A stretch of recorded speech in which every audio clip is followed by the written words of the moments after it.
Welcome back to clean news Rajasthan की 10 फटाफट बड़ी खबरों में आपका स्वागत है। इससे पहले आप न्यूज को कहां से देख रहे हैं हमें कमेंट्स में बताना बिल्कुल न भूलें। साथ ही वीडियो को लाइक और चैनल को सब्सक्राइब भी करें।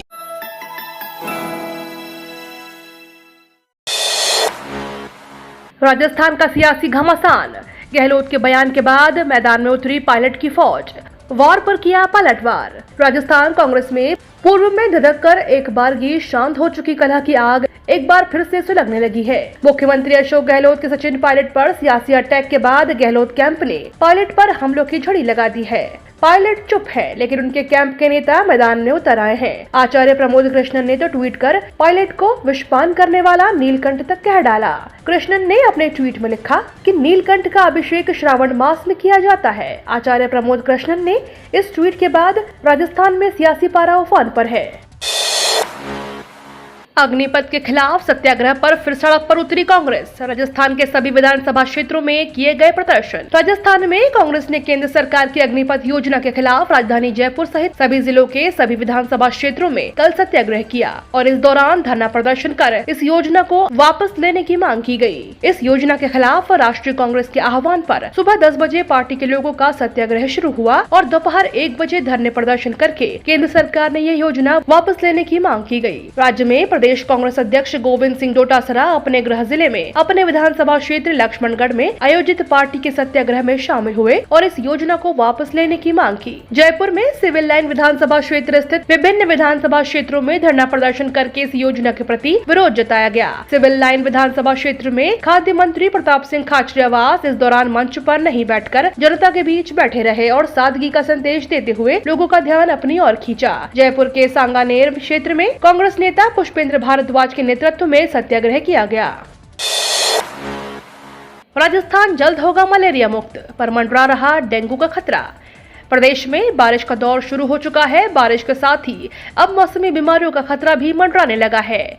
ऐसे में स्वास्थ्य विभाग अलर्ट मोड पर आ गया है और मौसमी बीमारियों से लड़ने की योजना बना रहा है। हालांकि अब बारिश के बाद मलेरिया नहीं बल्कि डेंगू का खतरा ज्यादा मंडराने लगा है।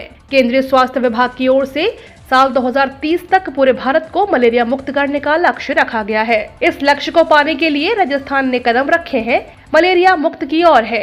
लेकिन मलेरिया से मुक्त होते राजस्थान राज्य में बढ़ते डेंगू के केसों से स्वास्थ्य विभाग की चिंता बढ़ा दी है। हमेशा बारिश के बाद प्रदेश में मच्छर जनित बीमारी मलेरिया का खतरा होने लगता था।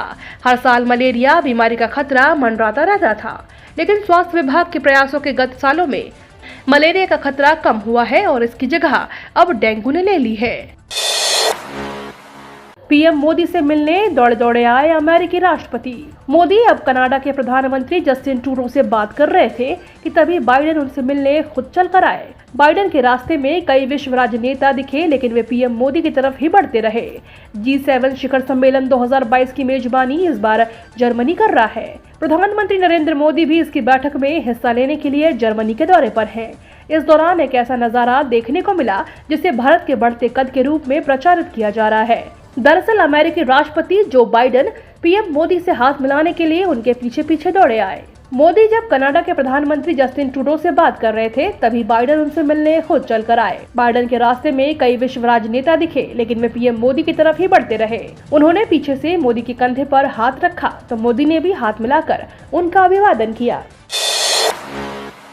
पायलट को कांटा समझते हैं सीएम गहलोत, निकालना चाहते हैं। कांग्रेस नेता और पूर्व उप मुख्यमंत्री सचिन पायलट को लेकर इन दिनों चल रही बयानबाजी पूरे राजस्थान में चर्चा का विषय बनी हुई है। इसी बीच नेता प्रतिपक्ष गुलाब चंद कटारिया का भी बड़ा बयान सामने आया है। कटारिया ने कहा कि सचिन पायलट को सीएम प्रोजेक्ट करने के चलते पिछले विधानसभा चुनाव में बीजेपी को बड़ा नुकसान हुआ। कटारिया ने कहा कि अगर पायलट सीएम प्रोजेक्ट नहीं होते तो बीजेपी पूर्वी राजस्थान में केवल एक ही सीट पर सीमित नहीं रहती। सचिन पायलट और उनके साथ हुए समाज के समर्थन के चलते बीजेपी को पूर्वी राजस्थान में ज्यादा सीटें जीतने में बाधा आई, जिसके चलते पार्टी सत्ता में नहीं आ सकी। कटारिया ने कहा कि इस जातीय समीकरण के कारण ही बीजेपी की सरकार नहीं बनी और इससे कोई नकार नहीं सकता।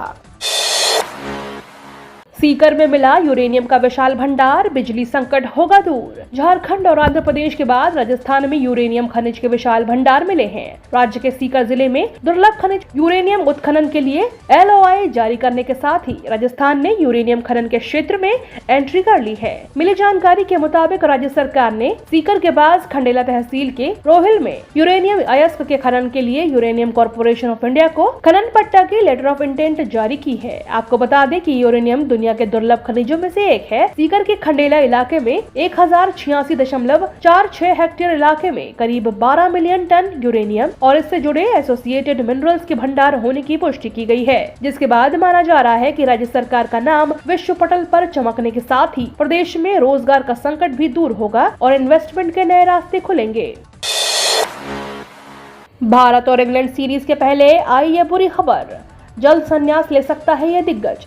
भारत और इंग्लैंड सीरीज के पहले ही बुरी खबर सामने आ रही है। दरअसल इंग्लैंड के वनडे और T20 कप्तान इयोन मॉर्गन इंटरनेशनल क्रिकेट से संन्यास ले सकते हैं। इंग्लिश मीडिया की रिपोर्ट्स का दावा है कि इयोन मॉर्गन खराब फॉर्म और फिटनेस से तंग आकर ये फैसला करने वाले हैं। मीडिया की रिपोर्ट्स के मुताबिक 35 साल के इयोन मॉर्गन खराब फॉर्म और फिटनेस से जूझ रहे हैं। वह इसी हफ्ते संन्यास का ऐलान कर सकते हैं। इयोन मॉर्गन के बाद लिमिटेड ओवर फॉर्मेट में इंग्लिश टीम की कमान संभालने के लिए बेन स्टोक्स और जोस बटलर का नाम सबसे आगे माना जा रहा है। 2024 तक जिले के 4,05,000 घरों में पानी पहुंचाने का है लक्ष्य। 4.05 लाख घरों में पानी पहुंचाने का है लक्ष्य। पीएम नरेंद्र मोदी का ड्रीम प्रोजेक्ट जल जीवन मिशन प्रदेश में लड़खड़ा गया है, क्योंकि नल कनेक्शनों की रफ्तार बेहद धीमी है। ग्रामीण क्षेत्रों में नल से घर घर पानी पहुंचाने के मामले में गोवा, तेलंगाना, अंडमान निकोबार समेत अन्य छोटे राज्य राजस्थान से काफी आगे है। राजस्थान सरकार ने साल 2024 तक सभी ग्रामीण घरों में नल कनेक्शन का लक्ष्य रखा है। इसके तहत भरतपुर जिले के 4,05,699 घरों में वर्ष 2024 तक पानी पहुंचाने का टारगेट है। इनमें से अभी मात्र 39,000 घरों में ही पानी पहुंच सका है। सरसों तेल 25 रुपए महंगा, सोयाबीन तेल सस्ता। प्रदेश की मंडियों में सोमवार को भाव में हलचल रही। सोयाबीन तेल के भाव जहां 50 रुपए प्रति टन नीचे आए हैं, तो सरसों तेल 20 से 25 रुपए महंगा हो गया। जयपुर के गेहूं के ऊपर का भाव 100 रुपए तेज रहा। गेहूं मिल डिलीवरी के भाव 75 रुपए तक तेज रहे। सरसों मिल डिलीवरी में शनिवार के मुकाबले सोमवार को भाव 100 रुपए ऊंचा रहा। नागौर मंडी में जीरे की 1200 रुपए की गिरावट रही। सौंफ 300, ज्वार 50 और सरसों 175 रुपए तेज रही। ग्वार 200, मूंग 300, तिल 100 और चना मेथी 50-50 रुपए प्रति क्विंटल सस्ते रहे। पाली मंडी में सरसों 25 रुपए तेज रही। मूंग व उड़द में 200 रुपए की गिरावट रही। ग्वार 100 रुपए नीचे रहा। सरसों के तेल में 20 से 25 रुपए प्रति टन यानी 15 लीटर तेजी रही। सोयाबीन तेल में 50 रुपए प्रति टन की गिरावट रही। बच्चों के सुरक्षित भविष्य के लिए खुलवाए PPF अकाउंट, जाने इससे जुड़े कुछ आसान से नियम। पब्लिक प्रोविडेंट फंड हमारे देश में एक लोकप्रिय स्कीम है। इस स्कीम के तहत फिलहाल 7.1% सालाना ब्याज दिया जा रहा है। आप अपने बच्चे के नाम पर PPF अकाउंट खोलकर उसकी पढ़ाई या शादी के लिए बड़ा फंड तैयार कर सकते हैं, लेकिन इसके कुछ खास नियम हैं। हम आपको नियमों के बारे में बता रहे हैं। एक व्यक्ति अपने नाम पर केवल एक ही PPF अकाउंट खुलवा सकता है। हालांकि व्यक्ति अपने PPF अकाउंट के अलावा नाबालिग बच्चों के नाम पर एक अन्य PPF खाता खुलवा सकता है, लेकिन यहाँ ध्यान देने वाली बात यह है कि एक अभिभावक एक ही बच्चे के नाम पर PPF खाता खोल सकता है। नाबालिग के PPF अकाउंट के लिए भी एक वित्त वर्ष में कम से कम 500 और अधिकतम 1.5 लाख रुपए की डिपॉजिट लिमिट लागू है। लेकिन अगर माता पिता का खुद PPF अकाउंट भी है, तो उनके खुद के अकाउंट और नाबालिग के PPF अकाउंट दोनों को मिलाकर अधिकतम डिपॉजिट 1.5 लाख रुपए सालाना ही रहेगी।